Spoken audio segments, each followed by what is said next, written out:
Welcome back. 7:55 is real, and we are live. David O'Brien, Braves writer with The Athletic, and I'm with Eric O'Flaherty, former Braves reliever extraordinaire. What's up, Eric? Not much. What's going on? Eric was talking about his frustrations on the golf course this weekend. I told him I don't do that shit, so I don't have those frustrations. I really actually don't get mad out there unless the people I'm playing with are taking it too serious. Then You don't just have don't. fun. It was just the people. That's right. You don't like the people. So you're not going pro. You're going to work on Monday. Either way, it's okay to shoot 85. Let's have a good time. Well, since we last talked, the Braves have certainly made some. It's incremental progress, but it's progress. There's no doubt. I mean, this was the best week they've put together. You had a 4-3 week against the two teams with the most wins in the NL. I think the Dodgers are probably still acknowledged as the best team in the NL, but the two division leaders in the East and the Central, 4-3 against the Mets and Brewers. Split with the Mets, that great 9-2 win on the last day, and then you take 2 of 3 from the Brewers with another 9-2 win. So I think it's a sign of two things. It's all starting to come together a lot more, and the offense is really starting to click a little bit, and that's not a coincidence. Why? Acuna makes a huge difference atop the order. Huge difference. Huge. And just seeing those big, blowout win, it's a day off for your pen. It's a day off for, everybody on your team just to have some breathing room in a few games. It's amazing what that does for the vibe in the clubhouse, to just beat the doors off somebody and not have a stressful win or loss for a day or two. That your relievers aren't double barreled down in the pen the whole game. Matzek got a chance to get a little work inning in, which you can't do that when it's 1-1 in the ninth. Right. It's good to see the offense doing that type of stuff.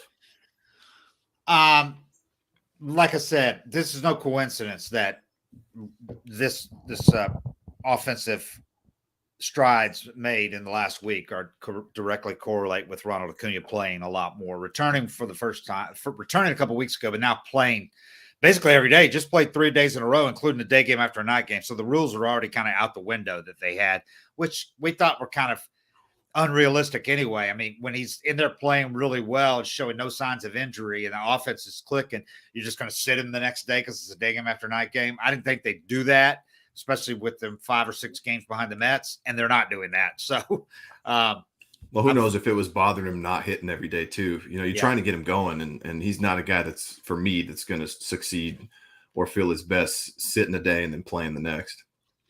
Yeah, so I'm expecting him to play basically every day. I think they'll rest him some day games after night games, but they didn't do that against the Brewers. They wanted to win that series, and he didn't feel bad, so why not? And I can't imagine him being really sore or anything because the guy looks phenomenal. He's running literally. He's faster than he was before the surgery. There's no doubt in my mind. Watching him, it's noticeable. He's already stole 4 bases, dude. In 9 games, he's tied for 5th in the league in stolen bases. Yeah, for me, seeing him use his speed is the number one sign that he's feeling great. Seeing him take bags and go hard on ground balls and everything like that. He's not playing timid. How about that? If you saw that, you'd want to give him some space. How about that scoring from first base on Olsen's blue double to left field? He just flies. He really looks good running right now, man. And sometimes that, guys, sometimes pitchers, they come back from surgeries with throwing harder or whatever, and it's not the surgery themselves. It's this chance to really focus on whatever, mechanical or strength deficit they had that led them to get hurt in the first place. So, Acuna's got that power. He probably wasn't dedicating time to his legs and his leg health, but this was a chance for a guy. He would have never got this opportunity to work almost a year straight on his lower half function, which was already functioning at an elite level, but now he's even stronger and faster. It could be good for him long-term. Yeah, long-term with the medical technology that exists now, that's so much better than, say, when Shipper tore his ACL up 30 years ago. It's or 25 years ago. It's not far-fetched to say he may be better off long-term for having this than he was, because like you said, he's a guy that was fast to begin with. He was top 95% speed in MLB before it. So for him to focus on running, on form and all that, which stuff he'd never done before, on efficiency and running, and just make a slight adjustment, and as well as lifting and stretching and doing more exercises with his legs, limbering up that he never did before. His result is faster now. I mean, he's in great shape. I mean, he's put together. And as Snit said, that power is ridiculous. I mean, that wasn't going anywhere with however long he sat out. In the batting cage, he's just, from the day he got back, he's just different, man. This is a guy that, like, the cliche about how it just sounds different coming off his bat. It really sounds different coming off his bat. He just hits effortless opposite field home runs in batting practice. He just flips it out. That was probably, to this day, the most impressive thing I've seen him do. Is he's just blowing bubbles and slapping balls out in the home run derby to right field. Yeah. Yeah, it's like, other guys have to wait for their pitch. This guy's in the home run derby just taking what the pitcher gives him. I mean, that for him to just be staying back and just flicking balls out to right field in the home run derby when everybody else is trying to hit it 500-something feet. He's like, I don't like that one to go real deep, so I'm just going to take my homer to right in the home run derby. That was the most impressive thing I've seen out of him. It was, let's see, he hit 176, 3 for 17 with 1 walk and 8 strikeouts and a 440 OPS in his first 4 games back from the IL.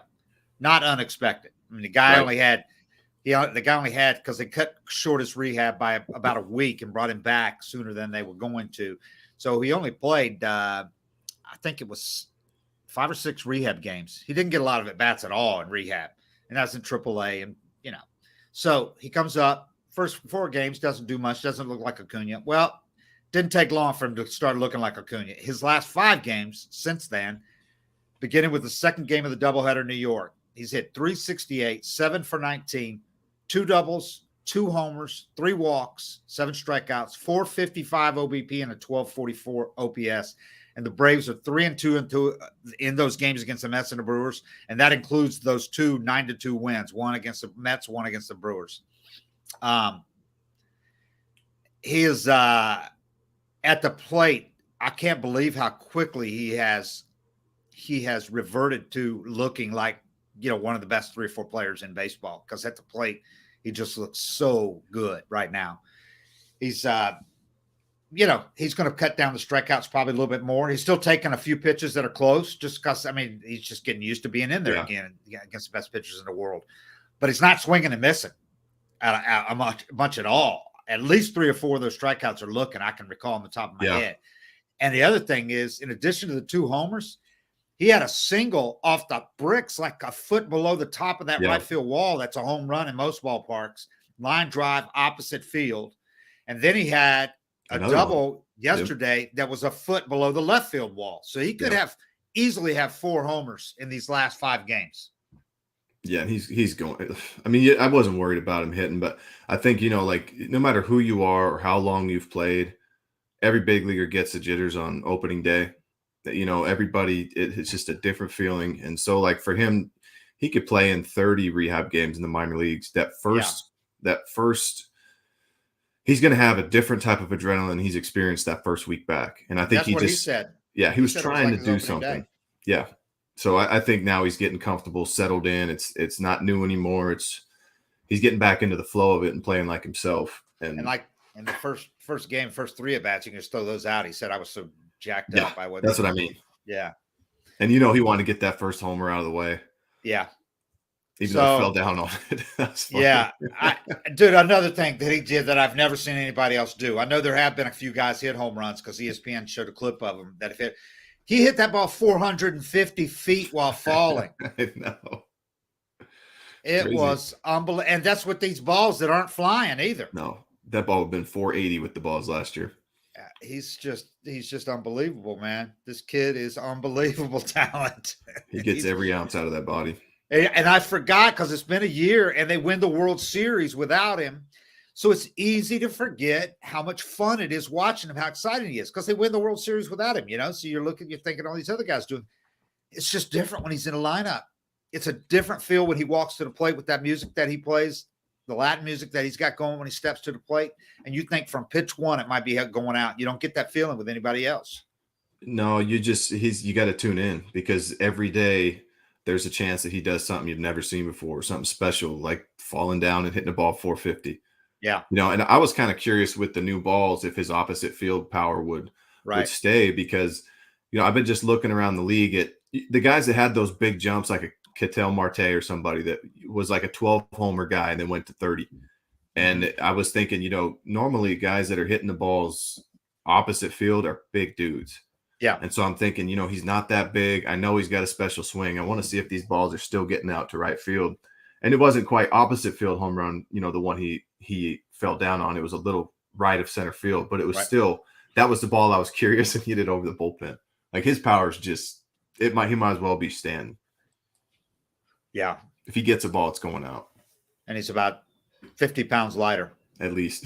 And about 70 pounds lighter than Judge. Yeah. If he played in Yankee Stadium, oh my God. He'd hit 390. The home runs that he'd hit there, the opposite fields.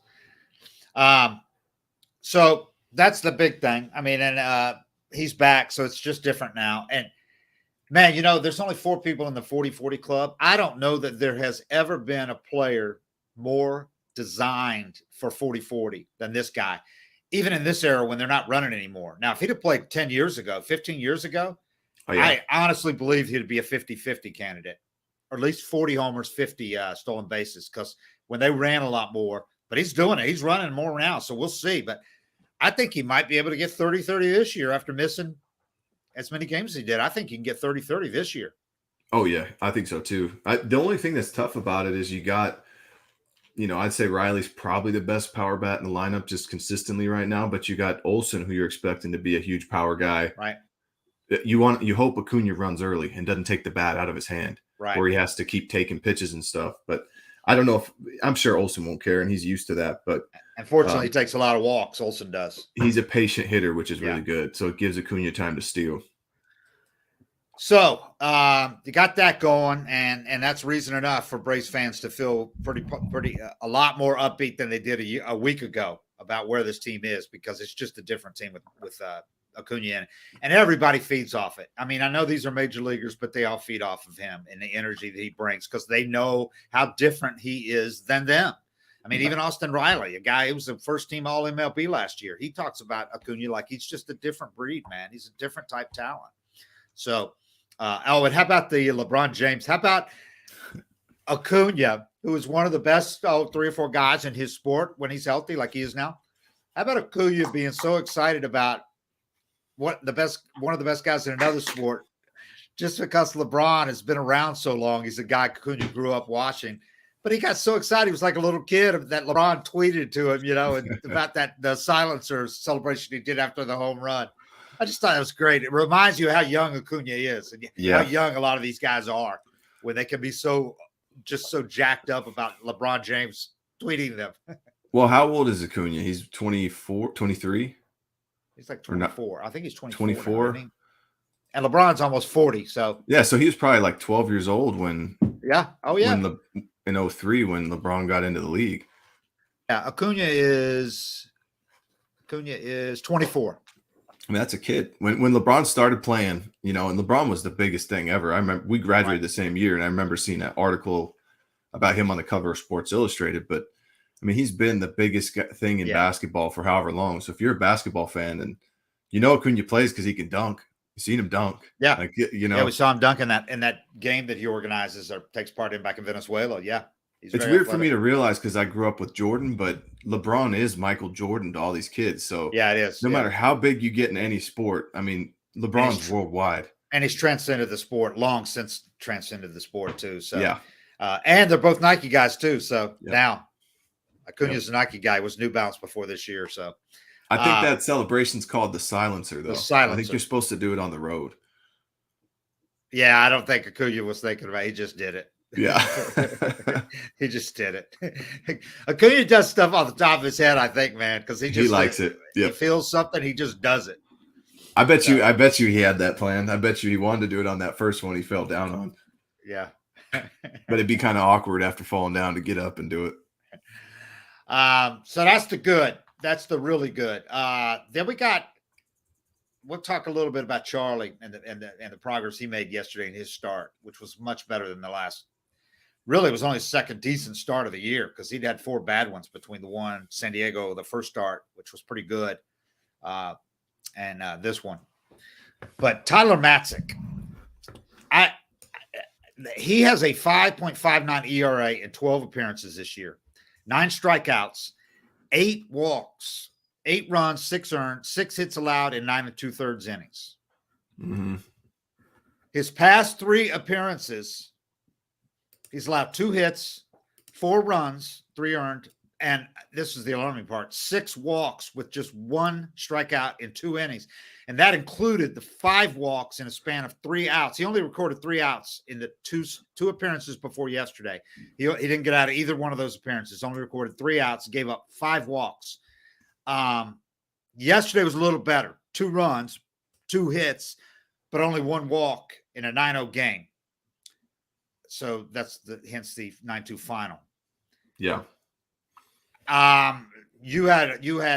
You watched yesterday, and you had your thoughts about what he was doing yesterday, why he didn't walk anybody, but he gave up those hits. I mean, I just think if you're him, no matter how much you think you've conquered the yips, anytime you start walking guys or having trouble throwing strike, that bug's in there. And I think it was really beneficial that the Braves got him a big lead where it takes one of the pressures of putting up a 0 out of it. And it looked to me like yesterday he was just determined to throw strikes. He looked a little less aggressive with everything. Right.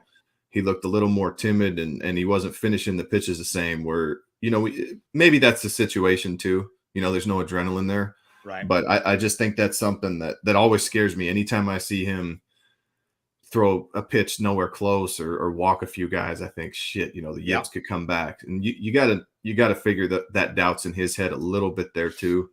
I don't know what he did to get through it because it's not something a lot of guys come back from, and I always admire him for that. But I definitely thought he didn't look like he wanted to just dominate hitters yesterday, like he had a different thing in mind. Yeah. I mean, everybody's thinking about the yips. I mean, you can't not think about it. When the guy's career almost ended, he was away from baseball for a couple of years, away from the majors for like 5. And I mean, I would go so far as to say almost nobody comes back from the yips, especially a pitcher. I mean, we saw a pitcher have to become an outfielder when he did come back, Yeah. So all the credit in the world to Matzek for overcoming something that so few people have ever overcome. A lot of guys have continued their careers by just kind of working around it, and never being the same, whether it was a second baseman, Knobloch, and people that couldn't throw to first base anymore, or that was Knobloch, right? Chuck Knobloch. Yeah.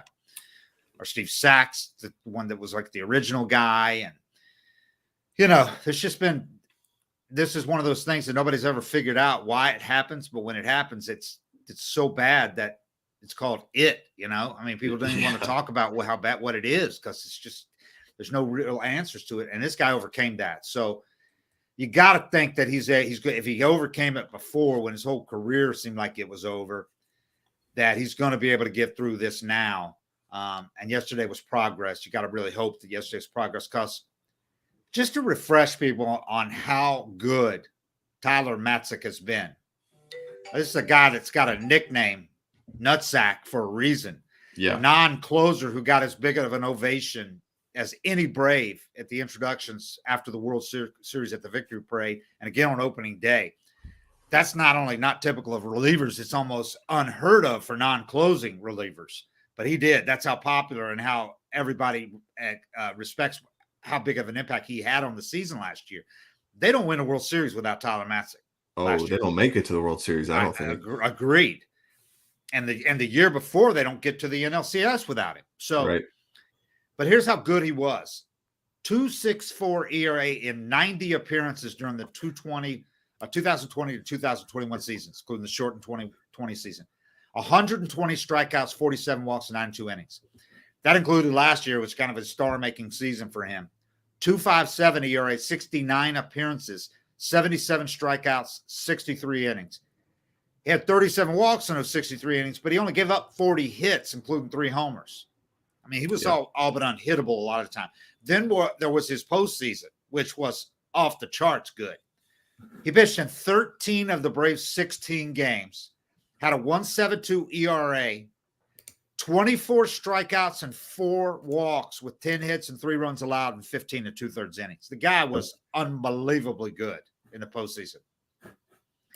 In 20 postseason appearances over the last 2 years, Matzek has a 1.48 ERA with 38 strikeouts and 7 walks in 24 and a third innings. I mean, that, for a guy that once had his career derailed by the yips, to come through on the biggest stages like that again and again and again is really remarkable.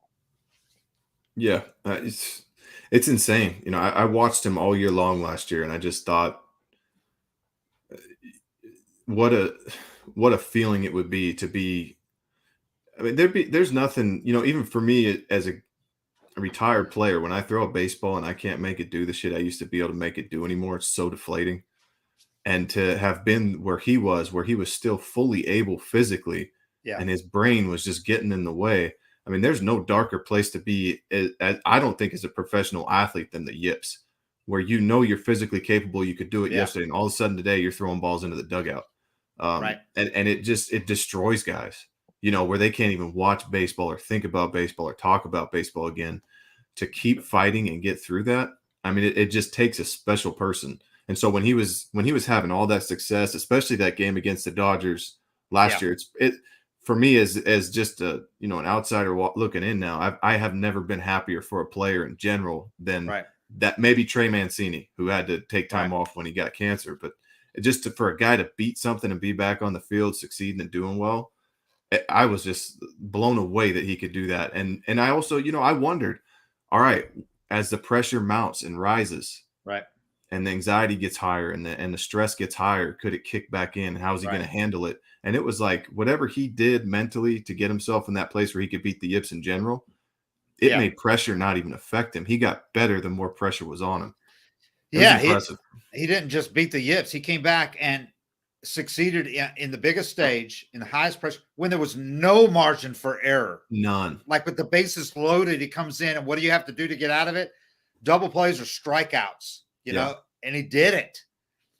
So, I mean, he beat the yips in the biggest way you could possibly beat the yips. You know, it'd be like the guy, the PGA golfer who can no longer putt, who has the yips, all of a sudden becoming the best putter on the tour again. You know, I mean, that's how looking like a 30-footer to win. Right. I mean, that's how phenomenal how much the degree to which he beat the yips. So that'd be why I would be confused, I guess, but the yips are confusing anyway, as to why it would return in April, early May in these relatively meaningless games, you know, after he got through it in the postseason. But if he did walk a couple of guys, you don't know what's in the back of your mind. The mind's a fucking weird thing, man, when that could be triggered. So it's never gone. I think that it's you beat it and you learn how to cope with it and you learn how to manage it. But if you're a guy that was pre-wired to get it in the first place, something about your brain that can completely shut you down physically because of these thoughts that are going through it, and this, just lack of being fluid and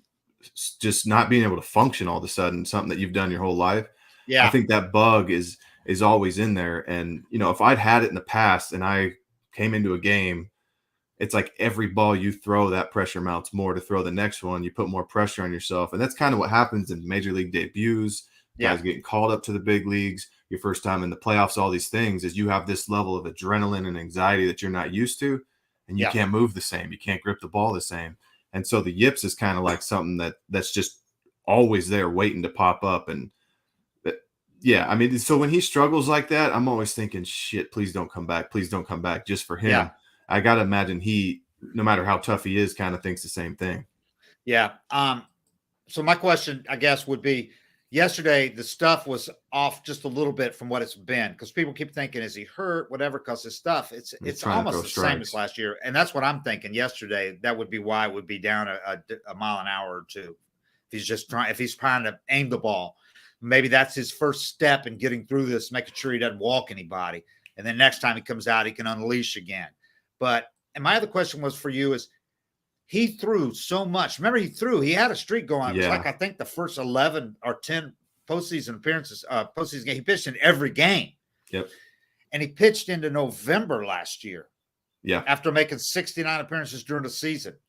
Could we be seeing some residual from that? And if so, that seems like the kind of thing that he could work through during the year and regain that as we go along. If he's not overused early, if they're pretty careful with how they use him early, that he could get that back before too much longer. Because he had a shorter offseason than ever. Plus, spring training was half the length of it usually is too.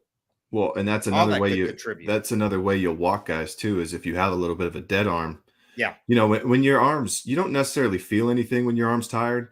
The shit's just not there. Like you go to throw, and all of a sudden you feel fine, you feel normal, and guys are on your shit, and you're throwing 94 instead of him throwing 98. Yeah. So then you go try to get it, and that's another way you walk guys, is trying to chase velocity.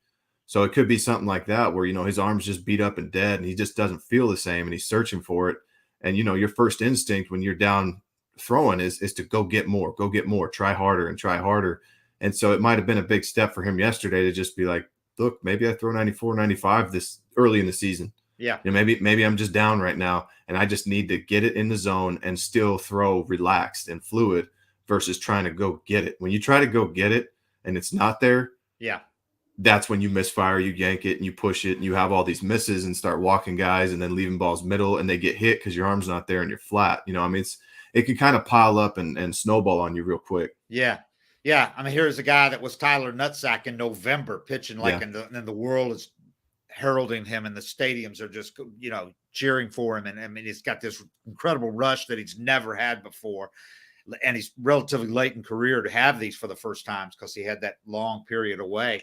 And then he pitches into November. Then he comes back, and I don't know how much he pitched in the offseason, but I would think that with him getting a lot of notoriety and all that, and then everything being lockout, and he's a reliever, I doubt he pitched a lot in the offseason to hitters or anything like that, you know? Yeah. So that, and then postseason is, spring training is condensed. A lot of guys go through dead arm late in spring training. Well, they didn't even have a chance to get to dead arm stage this year in spring training. So I think some guys, as Snit said, some guys are going through that dead arm. They went through it back in early April, mid-April. It could be something like that. You know, it could all just be contributed to it. And the yips might not have anything to do with this. He might just be simply going through that. Whereas the guy that was pitching with this adrenaline high and pitching the best baseball of his life into November. Yeah. And if you look at it, you know, he's never really had that 70 game season out of the pen. Right. He's pitched 33 games 1 year in the minors. He was a starter for a while. That first year that you go out and throw 70 games and then however many more in the postseason. 13 more in the postseason. 13 more in the postseason, all high stress, all max effort. 82 appearances last year. You know, I mean, it's kind of the perfect storm to get in this kind of funk is having that. Yeah, it's weird because when you're throwing, you know it's not there, but you don't know why. Right. And if someone could just tell you, like, look, dude, talk sense into you threw 85 games last year, high stress. You've never been through that workload. Your arm's not going to be the same the next season, especially if you try to go get it. You know, if you're smart and you just pitch and your team manages you well, slowly that's going to come back. But when you try to just be the same guy you were in November, in early April with a short spring training, it's 3.5 weeks spring training. It's easy to find yourself kind of overthrowing and missing a lot. So he's one of those guys that if he'd had a normal length spring training, he and those other stud relievers from then, he wouldn't have hardly even pitched those guys until the last 2 or 3 weeks of camp. Early on, they would barely have even pitched. Yep. They couldn't do that with this spring training. So it was just all jacked up, you know. So I think like you said, I think it's a perfect storm. I mean, this is a guy that had been an indie ball, bouncing around, gone to sign with AAA to revive his career, and all of a sudden he's the biggest setup guy on a team that's going to win the World Series. And then Luke Jackson gets hurt before spring training's even over. So there's even more pressure on Matzek to be the setup guy, you know. And more games they want to use him. Yeah. So it's harder to rest him. And you might just have to ease him through this thing. Yeah, and that's why yesterday was so important, because you can't come in and say, I'm just going to throw strikes today and give up a 2 spot and feel what you need to feel like in a 1-run game. And every game's been close so far this season, especially when he's been coming in because he's their guy. Yeah. You know, they need him to be that guy from last year, at least expect it. And so it's so nice. Blowouts are so nice for the bullpen because shit, if you're Matzek and you've been good and you're up 9-1 in the 3rd inning, you just put your feet up. You know, if the game starts getting a little hairy, you start stretching, but just those mental days off, if you've been struggling a little bit, are so nice. So they win 9-2 yesterday. They take the series from the Brewers. Very good team. The Brewers are one of the best. Yo, DOB, can I hop in real quick for some ads? Sorry, man. Forgot about ads. Go ahead. No, you're good. God damn, you're yelling, man.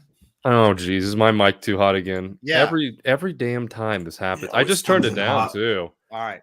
Turn it down. Do your ads. All right, here we go. Post your job for free at linkedin.com/real. It is why small businesses rate LinkedIn jobs #1 in delivering quality hires versus leading competitors, because they have the largest professional network of over 810 million people. And as your small business grows, LinkedIn Jobs is here to make it easier to find the people you want to talk to faster and for free. LinkedIn Jobs helps you find the candidates you want to talk to. Did you know every week nearly 40 million job seekers visit LinkedIn? Post your job for free at linkedin.com/real. That's REAL. That's linkedin.com/real to post your job for free. Terms and conditions apply. And as you guys know, intimacy has arrived. If you go to getroman.com/755, that's 755, you get $15 off your first month of treatment. ED is more common than most people think. In fact, 52% of men between the ages of 40 and 70 will experience some form of ED. And with Roman, you get a free online evaluation and ongoing care for your ED. And if you are prescribed, that medication ships to you free with 2-day shipping. It's straightforward, convenient, and discreet. Once again, that is getroman.com/755. Completed online visit. If you're prescribed, $15 off your first month of ED treatment. Make sure you're ready to have confidence and control this spring. Roman ready. And then real quick, just on the Matzek front, we had Jorge from our YouTube chat just say, Moylan said on the broadcast yesterday that the Royals pitchers from the Arm Barn World Series run in 2014-15 weren't the same after that, just going back to Matzek and potential overuse from last year's World Series run. Yeah. You don't even have to look outside the house for that. You know, I mean, me and Johnny were doing that. Yeah. And neither one of us was really the same afterward either. And, you know, I mean, it's not a knock on Snit because that's the postseason and you want to do that. But you got to win. I mean, you're there. You got to win. And you honestly, if I could have had if they could have rode me to the World Series in 11 or 12 when I was at my best, worth it. Yeah. You know, I don't think you feel bad about that at all. That's what you work your whole life for. Yeah. You would trade some troubles the next season for a World Series ring any day of the week. By the way, I came home last night after that game and crushed a box of those 4 Omaha Steaks chicken breasts. 4? Yeah. They weren't real big. Keto diet or something? No, I didn't have anything else to eat with them. So I just cooked them all, you know. One of those pans that you use on the oven that like has the grease goes down through them or whatever. Cooked 4 of them. It's kind of like a Foreman grill, but not a Foreman grill. But they were good. Where were we before we were so rudely interrupted by just talking about Matzek. Yeah, so they went a 2 out of 3 yesterday, and now they got Boston coming in, and Boston is struggling. They come in for a 2-game series at Truist Tuesday, Wednesday. So the Braves have got a chance really to get this momentum going with another series win.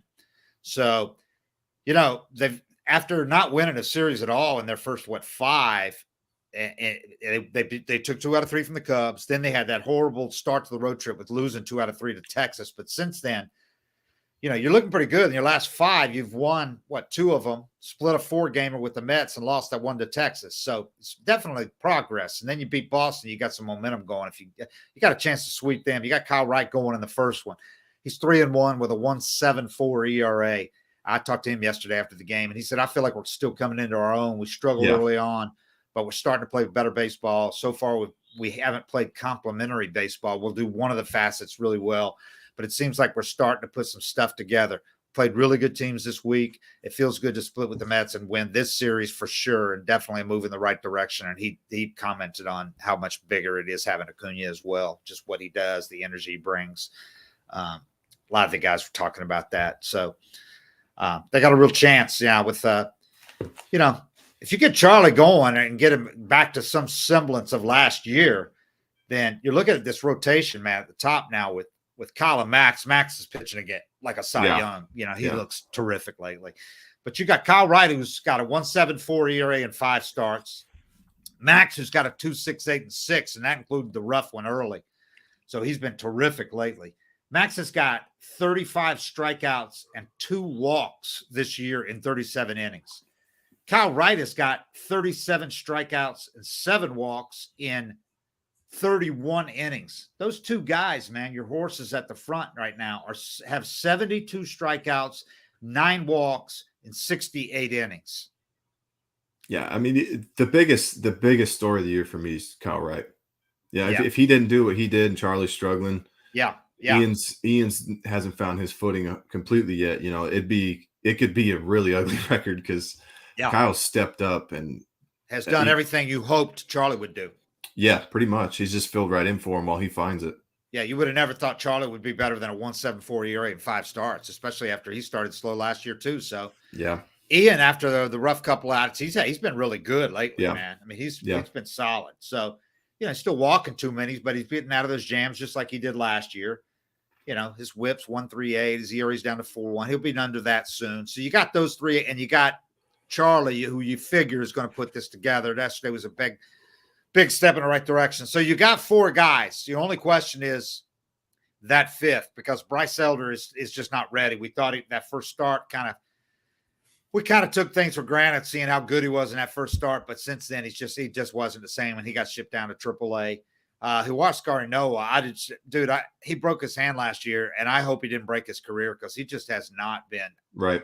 He got beat up the other day in AAA. He gave up a grand slam and a home run in that game. So he just cannot get back to where he was so far. So that's a mystery to me how he's not been able to recover that yet. So I think you might be you're going to go with Spencer Strider as your 5th starter probably soon. And if not, you're going to go with him piggybacking your opener and doing what he did the other day when Strider was phenomenal after Chavez had that rough first inning as an opener.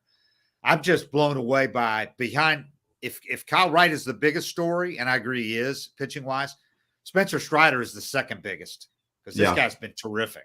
Well, he hasn't been in as big a big enough role to have that impact that Kyle's had. Right. And I don't understand always maybe it's just to take pressure off him doing the opener thing, trying to get him off on the right foot, let Chavez face that 1, 2, 3, maybe 4. Yeah. But I thought they were trying to have him fit. The idea was have Chavez face the first guys. And that way you could have Strider at least go 3 innings and only face the top of the order once. Right. But I also think he's getting past that now because he went 5 and he was terrific. And he's showing that he can handle not just the middle and the bottom of the order guys. He can dominate the top of the order guys with that stuff he's got. Yeah. Even if he's only a 2-pitch guy right now. Yeah. I think he's got to start getting starts. I do too. I mean, it's next time through. I think you got to at least try and see where he's at. He's obviously the pressure is just this. I don't think it's a bother. I think that was the other part of it is, you know how it goes. If he knows he's starting, he's got time to think about it, get warmed up and all that. If he knows he's coming in relief and it could be in the 2nd inning or it could be the 4th inning or whatever, but it's different warming up in the pen, right? Than it is warming up to start the game. Yeah. Oh, 100%. I would have to do that sometimes in rehab appearances. But he's been a starter in the minor leagues. Oh yeah. And Clemson and the minor leagues. Yeah. So I don't think it would be too awkward for him. Maybe it might just be a pressure thing. Sometimes teams know a guy's mentality. They have a tendency to overthink or something like that. And they don't really tell him when he's coming in to kind of do him a favor, but they just say, you need to be ready to go long tomorrow, something like that. And they know he's throwing the 2nd inning the whole time, but he doesn't. But I don't know. It's hard for me to understand it because if I was in that position, I'd want to just start the game if I was a starter. That appearance the other day was against the Brewers was really impressive, man. I mean, this guy is coming in and throwing 99 every pitch. That is his velocity. He sits at 99. It's insane. It sits at 98, 99. That's just easy for him.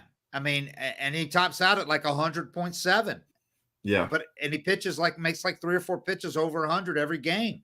He could do more too if he wanted to. If he's only going for an inning or 2, I think he could throw every fastball over 100. Yeah. Yeah. I mean, it's not everything. If you've seen Hunter Green pitch this year. Yeah. he sits 102 or whatever he sits, and he's still getting hit. So that says something about Strider's secondary stuff. But that slider, it's really the only other pitch he throws much. He did throw one changeup the other day. Yeah. Let him know he has it. But that slider is pretty damn good, isn't it? Yeah. Yeah. I mean, you're seeing the results. Yeah. And you know, maybe it's not the best slider in the world, but when you're throwing 100, you don't need the best. You need a decent one. And he's got that. And man, he can locate that fastball. That thing gets up on you. It's got some giddy up, and he puts it in the top of the zone, and guys cannot catch up to it. No, and that's kind of one of the nice things for him is that's where he tends to miss, and that's where he tends to live is up in the zone. And he throws high strikes though too. Yeah. But just forcing guys to chase 100 up in the zone, or get ready for 100 up in the zone, you can throw your slider right down the middle. Yeah. And you talked about Kimbrel being under 6 foot and how it helps him. This is another guy that's under 6 foot. He's listed at 6. I think he's probably like 5'11". But I mean, he doesn't come from the side or anything, but he's not coming from as tall, 6'4", like most of these guys that throw 100, like Green, 6'5" or whatever he is. This is a guy that's under 6 foot, and he is just, he looks undersized on the mound, but this guy's put together. He's put in a lot of conditioning, and he wears those tight pants. You can see his legs. Yes, and Kenley talked about how I would notice this pitchers notice this stuff though, how flexible he is for being a guy that's put together, how flexible he is. And you can see some of the pictures that are taken of him in his delivery. He's built for pitching, man. This guy's put together his body for pitching after going through TJ surgery. Probably another guy that was helped by TJ, and focusing on on strengthening everything around, the elbow and especially the shoulder when you're going through TJ rehab. The interesting thing about guys that are flexible like that is sometimes it's just like strength. I feel like guys that are born with it, that are just born that flexible, it's a huge benefit. But if you went and worked for it, sometimes it's not the best thing. Like for me, I stretched all the time because I was born so tight. Right. And if I stretched too much, I would struggle and I couldn't move. And Charlie's the same way. Charlie's just super flexible, which I don't know if he worked at it, but he feels like he's always been that way. But the guys that are born like that and don't have to force their body to be that flexible, they can get there and still be strong. Where like for me, if I stretched too much, I got weaker, because you lose that pop in your muscles. But his natural muscle length supports that flexibility, and that's just where he lives at. And then he's strong and able to lift weights and not lose that flexibility. It's a nice combo for being able to throw hard for a long time. He had 8 strikeouts in that career high in that 5 innings in that game. Has 24 and 16 2/3 this year. That's the second most, or it was before yesterday. I didn't look yesterday. He was behind only Michael King of the Yankees, who had 25 and 17 2/3 in one more inning. So, I mean, Strider is what he's doing as a reliever is pretty special, man. He came in against the Brewers after Chavez had given up a couple runs in that first inning and just shut him down. Strider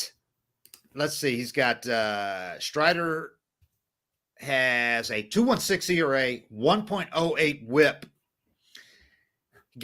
He's allowed 9 hits and 9 walks. 3 of the 4 runs he gave up came in one appearance, April 23rd, his only bad one. And he didn't get an out in that game. He gave up 2 hits, 2 walks in that game. His other 5 appearances, this guy has an 0.55 ERA, 0.55.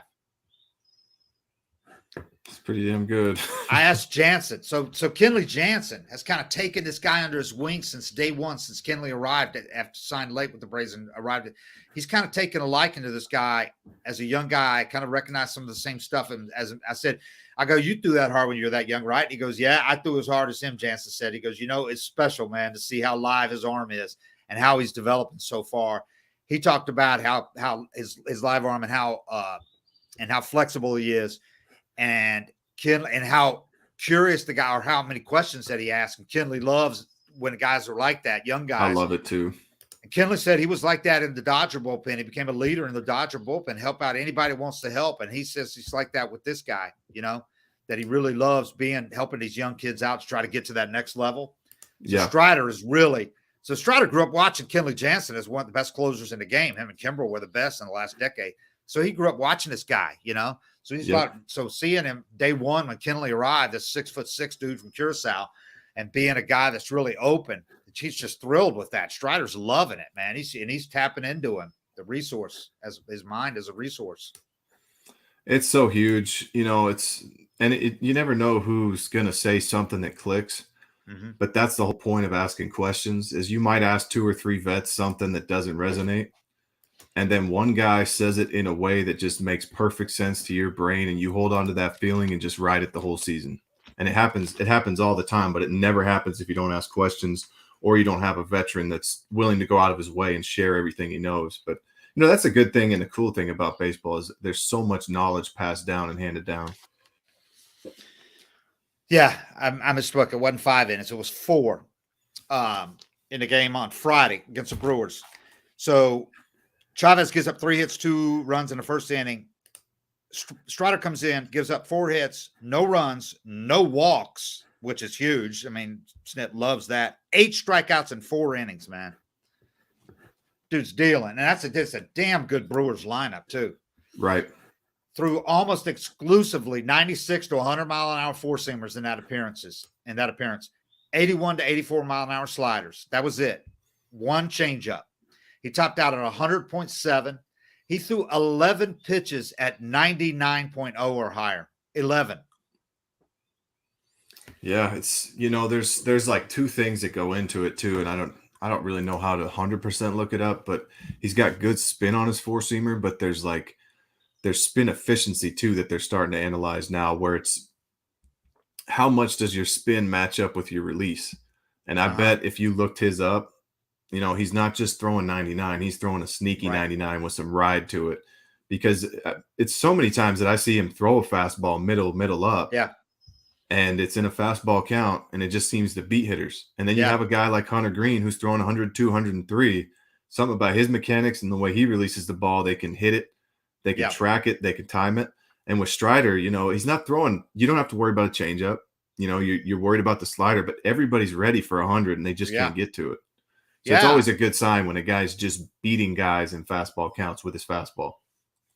No doubt. Nothing better to have than a fastball that you can throw in fastball counts, and he has that. So when he left the game, I was watching – I had Baseball Savant going, and when he left the game, I looked, and he had, at that point in the game, through 5 innings, he had the top 47 highest velocity pitches thrown by anybody on either team in that game. He finished with the top 24, all of them above 98 miles an hour. 24 pitches above 98. Keep in mind, Josh Hader pitched in this game. Yep. And he had the top 24 pitches because Hader's nasty. Hader topped out at 98. Well, Hader's a perfect example of what I was – talking about hiding the ball and release points and extension and all these things where everything about him comes together, where he's got some deception. He's got great spin. He's got a release point that matches up with that spin.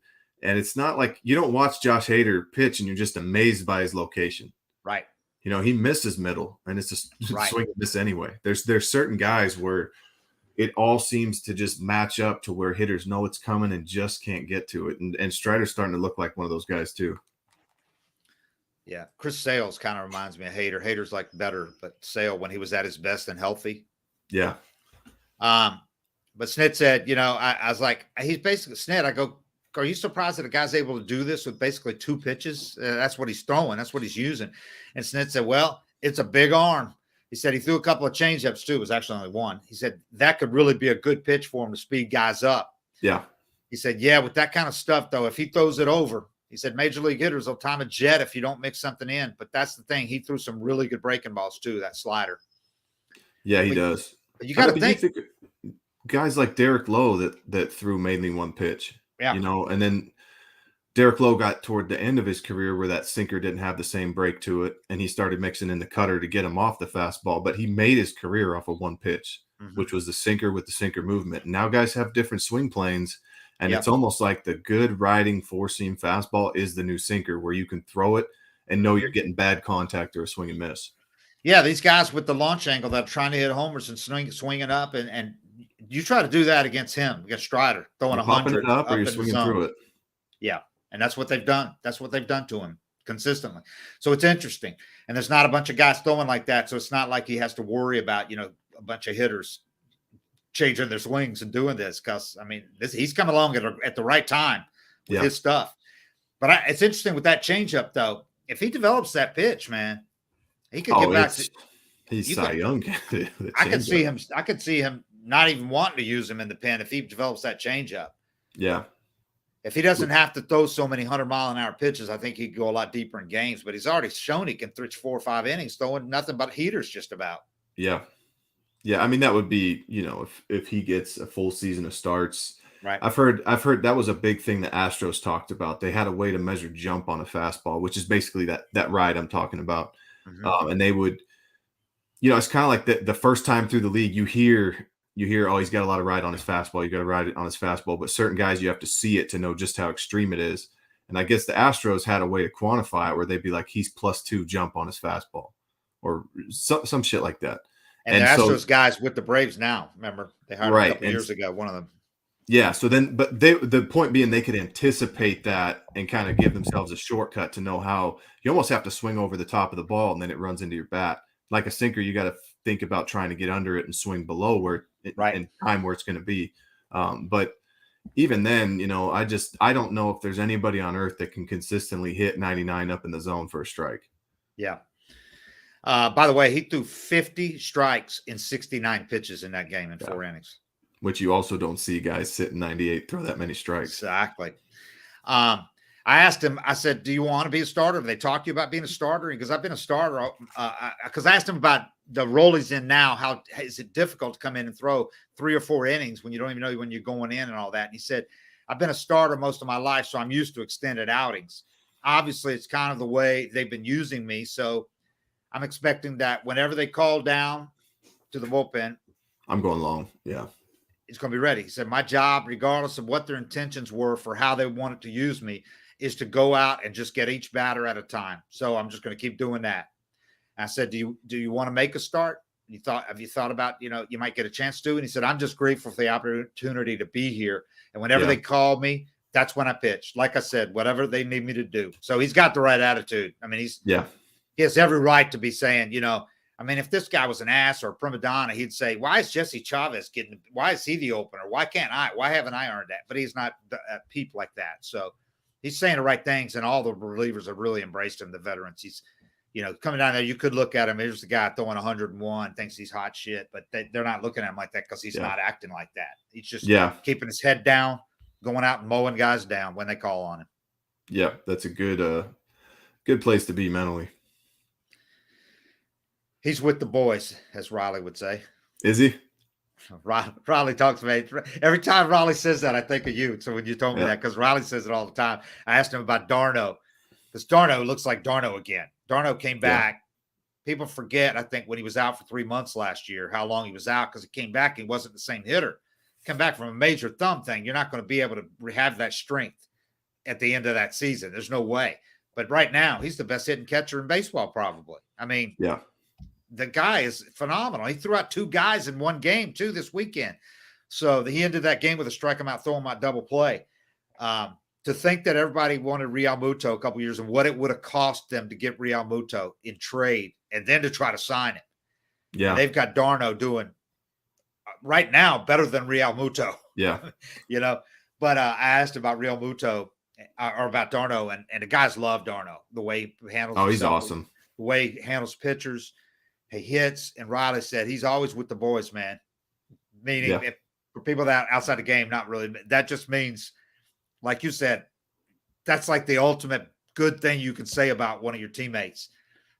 Well, yeah, but that's the first thing you ask. When you that just became a way to. It used to be he gets it. Yeah. Where you'd say like, what's this guy like or what's that guy like? No, he gets it. He's over himself. He gets what's expected of him in the clubhouse and. There's this path we're all trying to be on together, because you get guys that, I mean, I've been on teams where a GM's asked me like, what's this guy in the clubhouse? And you got to think about it and give him an honest answer. What's this guy going to do to the vibe we have here? Right. And the guys that are with the boys or whatever, or we always said he's the boys, meaning if we land in New York and somebody says, hey, who wants to go out to dinner tonight? Yeah. You want everybody on the team to want in. And that's the vibe you want to have. That's the group you want to have, because that's when you have those inside jokes and those things that happen. The funny things happen when you're out at dinner that you're talking about the field the next day that kind of carry you through the year. Yeah. You get some guys that come to a team and they're just going to go to their room and look at their phone or whatever and be by themselves. And they come the next day and they're just really not on that ride with you. You know, the guys that are the boys, or whatever the guys are doing, whatever the boys are doing, I'm in. I want to be a part of this group. So it's really the ultimate compliment, and pretty much all anybody cares about when you trade for a guy. Yeah. Nobody wants to know, like, you know, does Giancarlo really have that power everybody talks about? It's like, shit, I can see that on TV. Right. What's he like to interact with on a daily basis? Right. It's a big deal. And Alex has figured that out, obviously, from his time with Toronto, when he started stressing character and personalities and all that. Started to be in, obviously, talent's first and foremost, but then he would make moves. He decided one off season he was going to make moves with that in mind. The clubhouse at all times, bringing in guys. It worked. They broke their postseason drought. Then he goes to the Dodgers. He sees that's what they've done with the Dodgers. He came here and he's taken it to another level with every move he's made. He's tried to make sure that he's bringing in the right guys so that they can maximize what they have here talent-wise. It was especially important when the budget was lower than it is now. Yeah. You know, you can't afford to have a couple of guys that don't fit in, that, you know, are sucking up payroll and don't fit in. You got to have the right vibe, and they've been able to do that. You know, anybody that's played on championship teams in recent years will tell you. Yeah, 100%. You know, you can have a $250 million payroll, but you're not going to necessarily be better than the team with $170 million payroll if all their parts fit together and they all like playing together.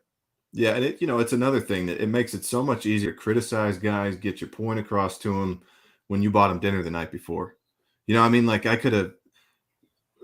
David Ross and Eric Hinsky rode my ass when I was young. When I messed up, they came straight up to me, said, "You're not going to do that shit. Here's what we're going to do. You're going to be on time." Whatever it was that I messed up that kind of went against like the group, you know, path. Yeah. But then there's still, you know, we're getting on the team bus when we land in a new city and they're like, "Hey, come to dinner with us. You know, it's on us tonight." Yeah. And everybody else is invited too. You know, it's when you're just showing up, you're the superstar. You don't talk to guys, you're untouchable, and they mess up. And the only time you talk to them is when they fuck up. Yeah. It's kind of like they don't trust you, and you got to have some kind of buddy mentality with them too, where they feel like you want the best for them, and hanging out off the field is one of the most important things to get that across. So, and I think that's we've seen it. I mean, we always kid about, you know, the Mets are going to mess it up. They're going to fuck it up. Well, they got a different vibe. They've been an example in recent years of a team that when things go south, like last year, look at them. They led the division for so long, and then they just came completely apart when things went south, when they went through a little bit of a adversity. They did adversity. Instead of handling it, they splintered and they just came apart, and they just went down the toilet in the last weeks of the season. This Mets team appears to have a different vibe, and it's because of some of the pieces they've brought in addition to the talent, obviously, but they just seem to get along much better and have respect for each other and for the game. But it's why this Braves team, if you know the guys on the team, and the guys on the team themselves are a lot less concerned than they would have been by their start if they didn't know what they went through last year. Yeah, how much everybody on the team gets along and the vibe that's in the clubhouse. It's just a whole lot easier not to panic when you trust that everybody in that clubhouse is on the same page, and you got a long way to go. So I really haven't seen any kind of panic from them at all, and I'm not surprised after, you know, the bonds that they've built, and they brought in some new pieces with that in mind. They haven't brought anybody disruptive, and everybody can say what they want about Marcell Ozuna, and he's sucking this year, you know, after the good start, but he's still not in the clubhouse. A problem. Yeah. So that's the important thing when it comes to the team itself. So, all right, that's it. Braves are on a good roll. Let's see if they can keep it going. You know, still got a long way to go. Still 5.5 behind the Mets, but it could have been 8 behind if they'd have lost that last game in New York, and it could have been, you know, approaching double digits now. So 5.5 is nothing, folks. If they get on a roll, it's they got 15 games left head to head against the Mets. So yeah, and they're just getting started. They're getting started, and that pitching's really starting to come together. And you guys have got Ronald Acuna on your team, man. Yeah. And you don't know how huge that is. Yeah. All right, that's it. 755 is real. We're out. Thank you, everybody.